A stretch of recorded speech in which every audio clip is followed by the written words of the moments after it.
नमस्कार, मैं हूं आपके साथ पूर्वी राय और आप देख रहे हैं महाकाल एक्सप्रेस न्यूज। धार्मिक नगरी उज्जैन में गणेश चतुर्थी का त्यौहार बहुत ही उत्साह और धूमधाम से मनाया जा रहा है। शहर के हर घर में लोग भगवान गणेश की मूर्ति स्थापित कर रहे हैं और चौक चौराहों पर विशाल पंडालों में गणपति बप्पा की बड़ी बड़ी प्रतिमाएं स्थापित की गई हैं। अगले 9 दिनों तक भक्तगण पूरी श्रद्धा के साथ भगवान गणेश की विशेष पूजा अर्चना करेंगे। इस अवसर पर उज्जैन के प्रसिद्ध महाकालेश्वर मंदिर परिसर में स्थित 2700 साल पुराने सिद्धिविनायक गणेश मंदिर में भी विशेष पूजा अर्चना की गई।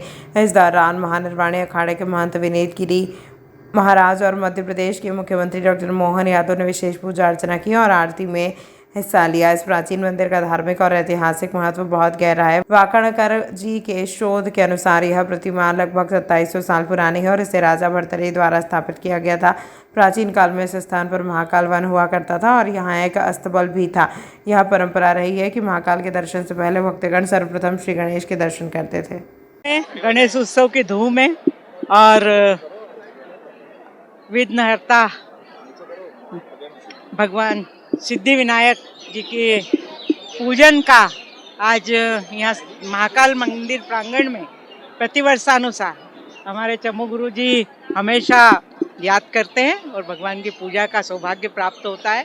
आज विनीत गुरु जी महाराज उनके साथ और बहुत सारे भक्तजनों के साथ विधि विधान से मंत्रोच्चार के साथ भगवान सिद्धिविनायक का पूजन किया और भगवान सिद्धिविनायक को जो मोदक प्रिय है उस मोदक का बहुत कितने 1.25 लाख मोदक का नैवेद्य लगाया और बहुत आनंद के साथ पूजन किया। सिद्धिविनायक जी का पूजन करके मन प्रसन्न है, आनंदित है, आह्लादित है और भगवान गणेश तो शुभ करता है, विघ्न हरता है। तो उनसे प्रार्थना है कि सबके जीवन में कल्याण करे, सुख समृद्धि लाए, रिद्धि सिद्धि सहित भगवान गणेश सबके ऊपर कृपा करे। जय गजानन। महाकालेश्वर परिसर प्रांगण में स्थित अति प्राचीन श्री सिद्धिविनायक जी गणेश जो काफ़ी प्राचीन है, 2700 वर्ष पुरानी काले पाषाण की प्रतिमा है। आज यहाँ पर 10 दिवसीय जो चतुर्थी का भादो मास की जो चतुर्थी है, यहाँ पर 10 दिन के उत्सव की शुभारंभ किया गया। कहते हैं कि महाकाल प्रांगण में सबसे पहले महाकाल दरबार में हर त्यौहार का सबसे पहले शुरुआत होती है, तो यहीं से ये शुरुआत होती है।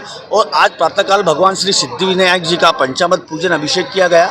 उसके पश्चात यहाँ पर सुंदर सा भगवान का श्रृंगार किया गया। उसके बाद सायंकाली जो संध्या आरती होती है, वहाँ पर संध्या आरती में यहाँ पर भगवान को 1.25 लाख मोदक के लड्डुओं का भोग लगाया गया और सभी भक्त जितने भी हजारों की संख्या में यहाँ पे दर्शनार्थी आए थे उन सबको प्रसाद मोदक का प्रसाद वितरण किया। इस आज के दिन जो पूजन थी, उस पूजन में हमारे निर्वाणी अखाड़े के महाकाल जी के महंत श्री विनीत गिरी जी महाराज साहब पधारे थे और साथ में हमारे कॉरपोरेशन की अध्यक्षा जी हमारी बड़ी बहन श्रीमती कलावती जी यादव जी भी पधारी थी। उनके कर कमलों से यहाँ पर भगवान का पूजन अर्चन किया गया और उन्हीं के माध्यम से हजारों की संख्या में जो भक्त आए थे उन सबको प्रसाद वितरण किया गया।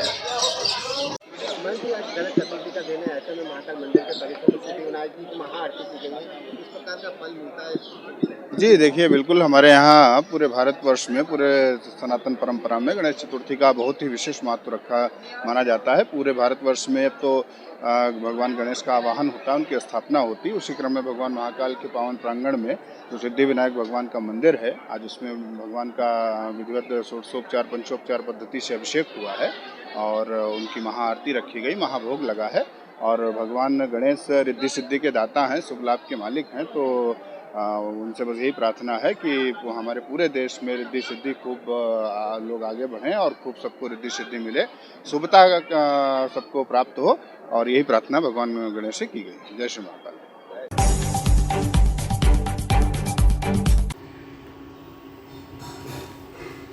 कल रात महाकाल मंदिर परिसर के ठीक बाहर हुई मारपीट की घटना से श्रद्धालुओं में दहशत का माहौल।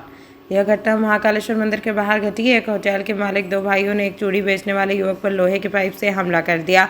इस हमले के दौरान मंदिर में दर्शन के लिए आए लोग सहम गए और कुछ देर के लिए अफरा तफरी का माहौल बन गया। घटना का सीसीटीवी फुटेज भी सामने आया। पुलिस ने इस मामले में 2 आरोपियों के खिलाफ मामला दर्ज कर लिया है और उनकी तलाश की जा रही है। पुलिस के अनुसार महाकाल मंदिर के बाहर योगेश उर्फ चिंटू प्रजापति अपनी चूड़ी की दुकान चलाता है। दोनों के बीच पहले कहासुनी हुई और फिर योगेश पर लोहे के पाइप से हमला कर दिया गया। इस दौरान वहां मौजूद बड़ी संख्या में श्रद्धालु इधर उधर भागने लगे। मारपीट में योगेश गंभीर रूप से घायल हो गया और हमलावर मौके से फरार हो गए। इस मारपीट की वजह योगेश के भाई प्रकाश को बताया जा रहा है, जो अक्की और राहुल के दोस्त होटल में काम करता है। प्रकाश काम पर देरी से पहुंचा, जिस पर अक्की और राहुल उसे पीट रहे थे। इसी बात से नाराज होकर उन्हें बाद में योगेश की दुकान पर जाकर उस पर हमला किया। टीआई गगन बादल ने इस घटना की जानकारी देते हुए बताया कि योगेश की शिकायत पर दोनों आरोपी अक्की और राहुल के खिलाफ मामला दर्ज कर लिया गया है। पुलिस आरोपियों की तलाश कर रही है। योगेश ने पुलिस को बताया कि इस हमले में अक्की, राहुल, आयुष और राकेश शामिल थे, जिसकी जाँच की जा रही है। नेक्स्ट, महागणपति महोत्सव 2025 महाकाल वन की युवराज 1.25 क्विंटल तांबुल फल, लौंग, इलायची से निर्मित प्रतिमा। आयोजक ऋषभ बाबू यादव, समस्त रहवासी व्यापारी, महाकाल इंटरनेशनल चौराहा मित्र मंडल, उज्जैन। थाना महाकाल क्षेत्र में 2 होटल संचालकों के मध्य विवाद हुआ था, जिसमें आपसी मारपीट हुई थी। जो घायल योगेश प्रजापति की तरफ से 2 लोगों के विरुद्ध प्रकरण पंजीबद्ध किया है और उसमें अग्रिम वैधानिक कार्रवाई की जा रही है। हाँ, मारपीट का सीसीटीवी वीडियो भी है और जो आरोपी पक्ष है उसके विरुद्ध सुसंगत धाराओं में प्रकरण पंजीबद्ध कर लिया गया है।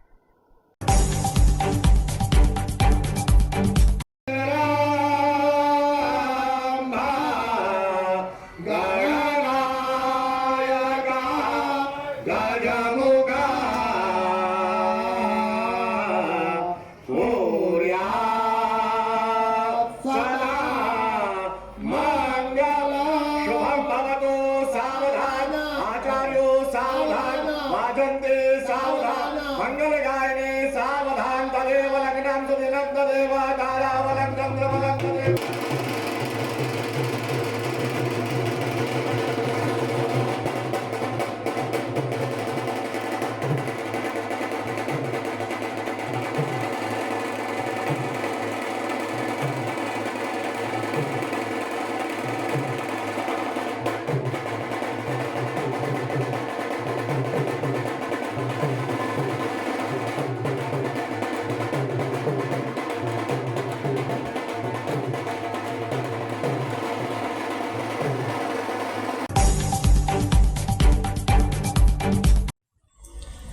उज्जैन मध्य प्रदेश में ओबीसी आरक्षण का मुद्दा अभी गरमाया हुआ है। इसी कड़ी में उज्जैन में कांग्रेस कार्यकर्ताओं ने आरक्षण के समर्थन में एक बड़ा विरोध प्रदर्शन किया। कार्यकर्ताओं ने मुख्यमंत्री मोहन यादव से इस मामले में हस्तक्षेप की मांग की है। मध्य प्रदेश में ओबीसी आरक्षण को लेकर सीआरसी की रिपोर्ट आने के बाद से ही सियासी हलचल बढ़ गई है। इसका असर अब धार्मिक नगरी उज्जैन में भी देखने को मिल रहा है और शहर कांग्रेस के शहर अध्यक्ष मुकेश भाटी के नेतृत्व में सैकड़ों कांग्रेस कार्यकर्ता सड़क पर उतरे। कांग्रेस कार्यालय से शुरू हुआ यह प्रदर्शन शहर के प्रमुख मार्गों से होते हुए कोठी पहुंचे। कार्यकर्ताओं के हाथों में तख्तियां थी और ओबीसी आरक्षण को लेकर नारे लगा रहे थे। कोठी पहुंचकर उन्होंने मुख्यमंत्री के नाम एक ज्ञापन सौंपा। इस दौरान कांग्रेस नेताओं ने मुख्यमंत्री डॉक्टर मोहन यादव से खास अपील की। उनका कहना था कि चूंकि मुख्यमंत्री स्वयं भी ओबीसी वर्ग से आते हैं, इसलिए उन्हें इस मुद्दे पर विशेष ध्यान देना चाहिए और ओबीसी को उनका हक दिलाना चाहिए। नेता प्रतिपक्ष रवि राय ने यह भी आरोप लगाया कि सरकार ओबीसी आरक्षण के मामले में लापरवाही बरत रही है, जिससे इस वर्ग के लोगों में निराशा है। उन्होंने चेतावनी दी है कि अगर जल्द ही कोई ठोस कदम नहीं उठाया गया तो यह आंदोलन और भी तेज होगा।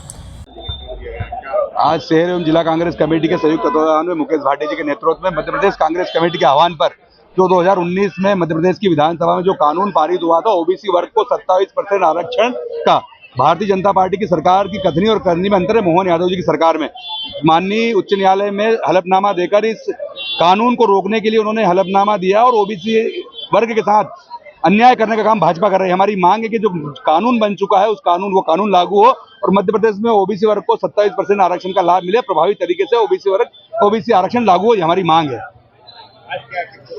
आज हम देखा कि उज्जैन शहर और जिला कांग्रेस कमेटी के सभी वरिष्ठ नेताओं के साथ मिलकर शहर और जिला कांग्रेस कमेटी के सभी साथियों ने मिलकर मध्य प्रदेश कांग्रेस कमेटी के हमारे नेता जीतू पटवारी जी के निर्देश पर ज्ञापन दिया है माननीय मुख्यमंत्री के नाम कलेक्टर के माध्यम से कि तत्काल माननीय मुख्यमंत्री जी और भाजपा सरकार ये ओबीसी आरक्षण जो 27% आरक्षण विधानसभा में कानून बना था वो लागू हो और ओबीसी वर्ग को न्याय मिले। आज ओबीसी वर्ग अपने आप को ठगा हुआ महसूस कर रहा है। ओबीसी वर्ग के पढ़े लिखे भाई बहन या ओबीसी वर्ग के जो हजारों की संख्या में मध्य प्रदेश में जो सेवाएं दे रहे हैं वो लोग आज उनको प्रमोशन नहीं मिल रहा है, उनको पदोन्नति मिल रही है, वो अपने आप को ठगा हुआ महसूस कर रहा है और ये भाजपा सरकार कर रही है। वोट के समय भाजपा सरकार ओबीसी वर्ग को आज माननीय मुख्यमंत्री जी खुद ओबीसी वर्ग से हैं, तो हमारी मांग है कि माननीय मुख्यमंत्री जी कम से कम अपने वर्ग के साथ तो आप न्याय करें। और भाजपा की सरकार ओबीसी वर्ग के आशीर्वाद से बनी, तो मुख्यमंत्री जी तत्काल ओबीसी वर्ग को 27% आरक्षण दें। हरसिद्धि चौराहा सांची पार्लर के पीछे एक वानर राज बिजली के खंभे पर चढ़ गया, जिससे वह करंट की चपेट में आ गया और मौके पर ही उसकी मौत हो गई। इस घटना की सूचना बजरंग दल पूर्व गौरक्षक श्री शशांक सेन को दी गई, जिन्होंने तत्काल गब्बर बाबा एवं अन्य टीम को जानकारी दी। बजरंग दल की तत्काल कार्यवाही श्री शशांक सेन के नेतृत्व में बजरंग दल की टीम मौके पर पहुंची और वानर राज को बिजली के खंभे से उतारकर विधिवत हिंदू धर्म अनुसार अंतिम संस्कार किया गया। इस दौरान टीम ने बंदर के शव को सम्मान के साथ अंतिम संस्कार के लिए ले जाया गया। वानर राज का अंतिम संस्कार बजरंग दल की टीम द्वारा किया गया। इस दौरान श्री शशांक सेन और उनकी टीम ने बंदर के शव को सम्मान के साथ अंतिम संस्कार के लिए तैयार किया। साथ ही श्रद्धांजलि बजरंग दल की टीम ने वानर राज को श्रद्धांजलि दी और उनकी आत्मा की शांति के लिए प्रार्थना की। इस दौरान टीम ने बंदर के परिवार और समुदाय के प्रति संवेदना व्यक्त की। जी भैया बताइए, आज अभी बंदर को करंट लगा, किस प्रकार आपको सूचना मिली और आज किस हमको हरसिद्धि चौराहे पर राजी जोशी भाई साहब है, उनका शनि मंदिर है। आज हमको सूचना प्राप्त हुई थी कि वानर राज डीपी पर शांत हो गए हैं करंट लगने से। सूचना लगते ही हमारी पूरी टीम बजरंग दल की वहाँ पहुँची और गब्बर बाबा जी के आश्रम पर उनका अंतिम संस्कार करवाया गया पूरे विधि विधान से। अच्छा, ये कब की घटना है और कितनी देर हुई? अभी थोड़ी देर 2 घंटे पहले की घटना है। सूचना मिलने पर पूरी टीम पहुंची थी और अंतिम संस्कार कराया गया वानर राज का। आपका शुभ नाम? शशांक से।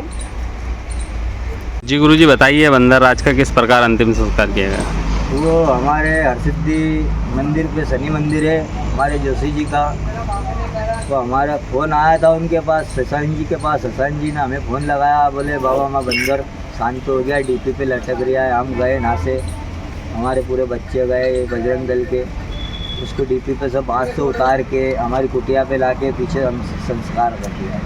विधिवत अंतिम संस्कार हुआ? बिल्कुल विधि विधान, वो फूल हार नारियल सब विधि विधान से। जय जय श्री राम, जय जय श्री राम, जय जय श्री राम। मां शिप्रा तैराक दल द्वारा रामघाट पर शिप्रा में आई बाढ़ के कारण रामघाट पर कीचड़ व गंदगी की तैराक दल सदस्यों द्वारा सफाई की, ताकि श्रद्धालुओं को स्नान के दौरान किसी प्रकार की दुर्घटना न हो। संस्था द्वारा संस्था के सचिव संतोष सोलंकी, कमल कहार, तेज कहार, दीपक कहार, मन्नू कहार, राकेश गौड़, दिनेश कहार एवं कई सदस्यों द्वारा सफाई अभियान चलाया गया। माँ शिप्रा तैराक दल द्वारा सेवाएं दी जाती है। आज शिप्रा का जलस्तर रामघाट पर घुटने घुटने पानी है, जहाँ पर आप देख सकते हैं काफ़ी श्रद्धालु यहाँ पर स्नान भी कर रहे हैं। उनको किसी प्रकार की कोई समस्या न हो। प्रशासन बिल्कुल अपने तरीके से मौजूद है, होमगार्ड है, तैराक दल है, ऐसे सभी लोग यहाँ पर लगे हुए हैं। और आज ऋषि पंचमी का पावन पर्व है, जिसको लेकर काफ़ी महिलाएं यहाँ स्नान और दान पुण्य करने वाली हैं। यहाँ पर ऋषि महाराज का मंदिर भी है रामघाट पर। माँ शिप्रा तैराक दल सचिव संतोष सोलंकी। आप लोगों की जो सफाई यहाँ पे आप लोग व्यवस्था बना रखे हैं, कीचड़ देखो उधर बहुत सारा कीचड़ हो रखा है, आप लोगों ने बहुत सफाई कर रखा है, नहाने में बहुत सुविधा है और आप लोगों को बहुत बहुत धन्यवाद। यहाँ की सरकार का भी बहुत बहुत धन्यवाद, आप लोग जो कर रहे हो बहुत अच्छा काम कर रहे हैं। मैं क्या कहना चाह रहा हूँ, नहीं आप लोगों का भी बहुत बहुत धन्यवाद है, आप लोग बहुत मेहनत कर रहे हो उस तरफ से। आप लोग शिप्रा की तरफ, गोताखोर वाले की तरफ से हो, कोई दिक्कत नहीं। आप लोगों को भी बहुत बहुत धन्यवाद, आप लोग बहुत मेहनत कर रहे हो। क्या नाम है आपका? मेरा अरविंद यादव नाम है, मैं दिल्ली से आया हूँ। सफाई करके रखा है, बहुत धन्यवाद आप लोगों का। जैसी क्या लगी आपको? बहुत अच्छा है, बहुत अच्छा है। आप व्यवस्था बहुत अच्छा है, यहाँ पे बहुत अच्छा साफ सफाई है। बहुत बहुत धन्यवाद आपको। कहाँ के हो आप? हम लोग आए हैं योगी जी के राज गोरखपुर। तमाम महत्वपूर्ण खबरों के लिए देखते रहिए महाकाल एक्सप्रेस न्यूज़।